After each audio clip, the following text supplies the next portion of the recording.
Magandang araw mga bata. Maaari ba tayong umupo at magdasal sa ating Panginoon? Sa ngalan ng Ama, ng Anak, ng Espiritu Santo. Amen. Sa ngalan ng Ama, ng Anak, ng Espiritu Santo. Amen. Magandang araw mga bata. Purihin si Jesus at si Maria. Ngayon at magpakailanman. Kumpleto na ba ang lahat? Opo, teacher. May ibinigay ba akong takdang aralin sa inyo mga bata? Wala po, teacher. Okay, sige. Bago natin simulan ang ating klase, maaari ba kayong makinig at alalahanin ang mga aritutuloy dito sa ating klase. Una-una, sumunod sa kaluto ng duro. Pumasok sa takdang oras. Iwasan ang anumang ingay o kilos sa loob ng ating klase. Makinig sa guro habang nagsasalita. Respetuhin ang ideya ng bawat isa. Itaas lamang ang kanang kamay kung nais mong magtanong o sumagot. Naiintindihan niyo ba yon mga bata? Opo, teacher. Magaling! Ngayon, nais kong tandaan ninyo kung ano ang pinalakay natin noong nakaraan. May nakaalala ba? Ito ay patungkol sa anyong Lupa. magaling. Ito ay tungkol sa anyong lupa. Meron akong inihanda mga larawan upang sukatin kung talaga na tatandaan niyo ang ating pinalakay noong nakaraan. Anong klaseng ang lupa ito? Kapatagan, teacher. Magaling. Sunod, Bulkan, teacher. mahusay. Burol Sunod. po, teacher. Magaling. Sunod, Bundok, teacher.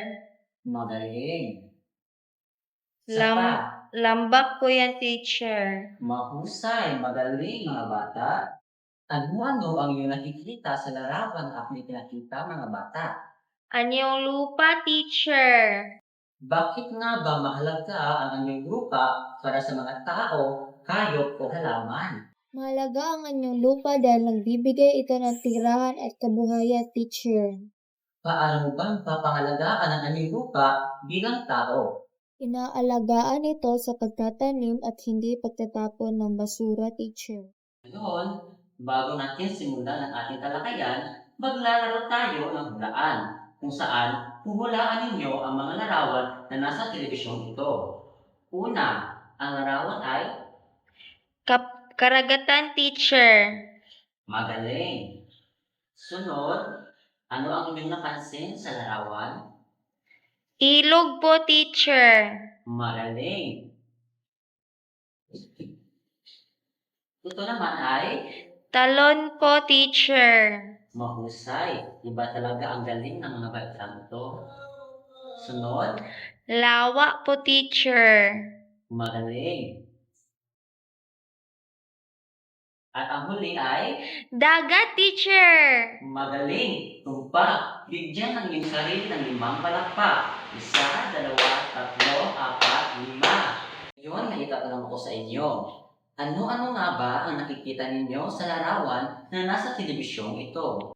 May iba't ibang anyong tubig sa mga larawan, teacher. Bakit nga ba napakahalaga ng mga larawan na ipinakita ko sa inyo?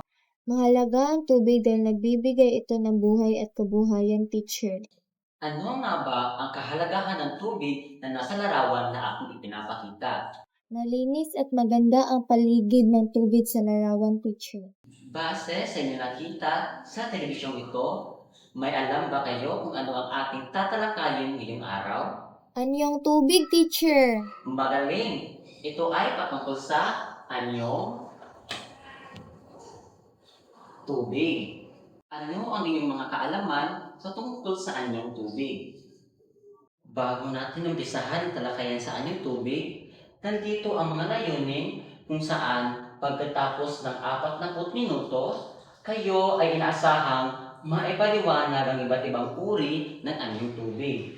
Maipakita ang pagpapahalaga ng pangangalaga sa anyong tubig at maiugnay sa mapa ang anyong tubig. Yun, ano nga ba ang karagatan? Maari bang basahin ito? Pakul ba? Ang karagatan ang pinakamalawak na anyong tubig na maalat at nag-uugnay sa mga kontinente ng daigdig, teacher. Magaling. Sunod ay ilog. Maaari bang pakibasa ito? Libot. Daluyan ang tubig mula bundok patungong dagat. Magaling. Sunod naman ay talon. Maaari bang basahan ito, Batalya? Tubig na bumabagsak mula sa mataas na lugar. Mahusay. Sunod naman ay lawa.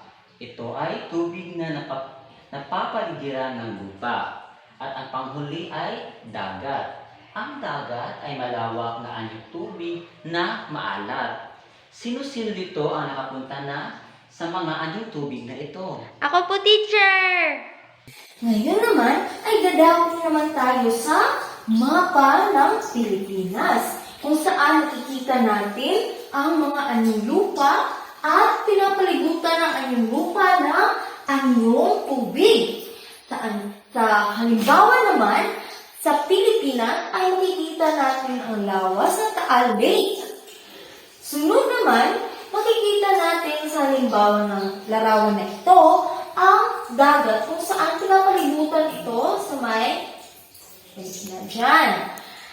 Pagkatapos naman ay karagatan kung saan dito, nakikita natin dito, yan ang karagatan kung saan ito ang pinakamalawak na anyong tubig. At sunod naman, makikita natin dito na ang lokasyon, Tailigan, kung saan makikita natin ang pinakamaganda na talon na tinatawag nating Maria Cristina Falls. At panghuli, nakikita natin dito ang linya kung saan tinatawag nating Rio de Grande na kung saan makikita natin ito sa Cagayan River. Dahil tapos na tayo sa ating talakayan, ay hahatiin ko na kayo sa 3 pangkat. Ito ang magiging unang pangkat, ito ang pangalawang pangkat, at ito ang magiging pangatlong pangkat. Sa bawat pangkat ay magbibigay ako ng gawain sa inyo. Bago nyo simulan ang inyong mga gawain, ay basahin ng mabuti ang mga panunto. Naintindihan niyo ba, mga bata? Opo, teacher. Ito sa unang pangkat, sa pangalawang pangkat, at sa pangatlong pangkat. Pwede niyo na simulan ang inyong mga gawain. Magbibigay lamang ako ng 5 minuto. Okay, teacher. Tapos na ba kayo sa inyong mga gawain? Opo, teacher. Okay.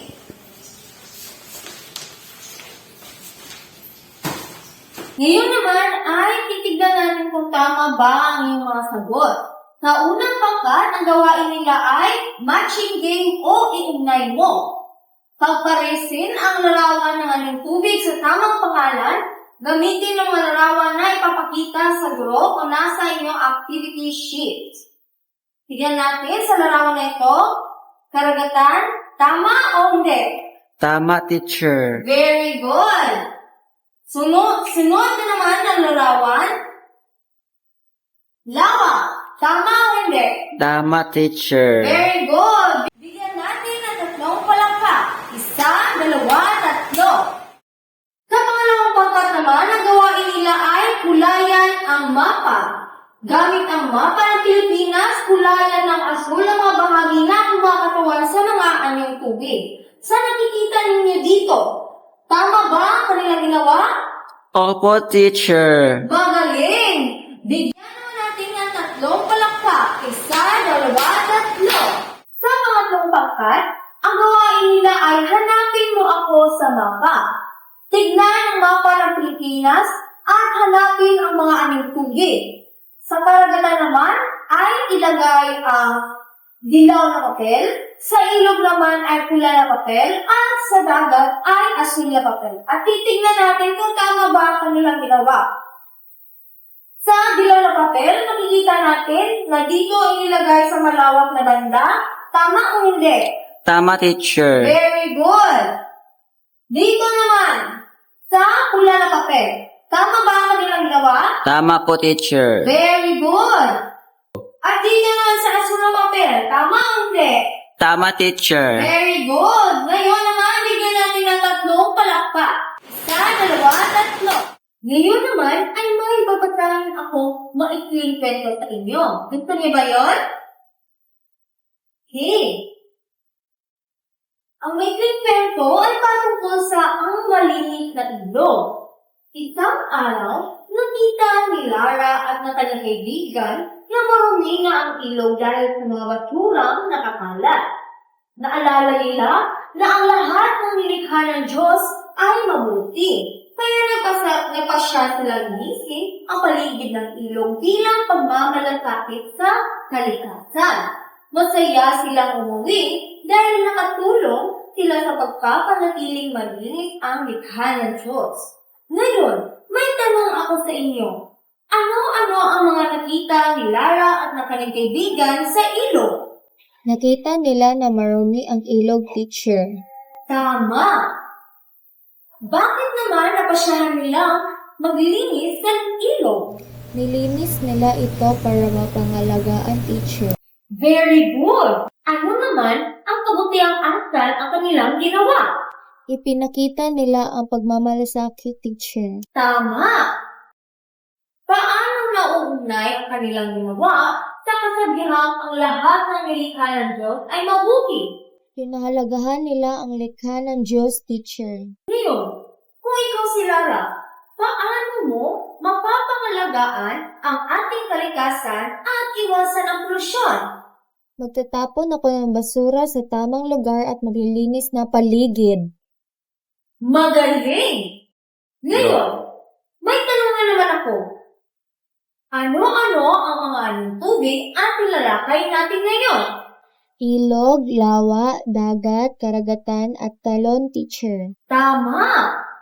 Ngayon, bakit mahalaga na alagaan natin ang mga anong tubig? Okay? Mahalaga itong alagaan dahil nagbibigay ito ng buhay at kabuhayan, teacher. Tama! Paano mo may papakita ang pagmamalasakit sa mga anong tubig sa inyong paligid? Okay? May papakita ko ito sa paglilinis at hindi pagtatapon ng basura sa tubig, teacher.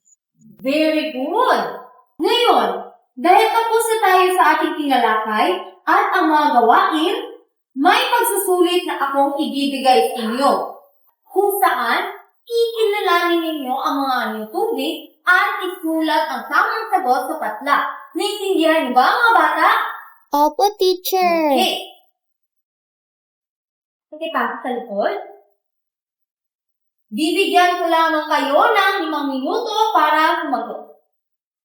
Tapos na ba ang lahat? Ngayon, pakipasa sa inyong papel dito sa harapan.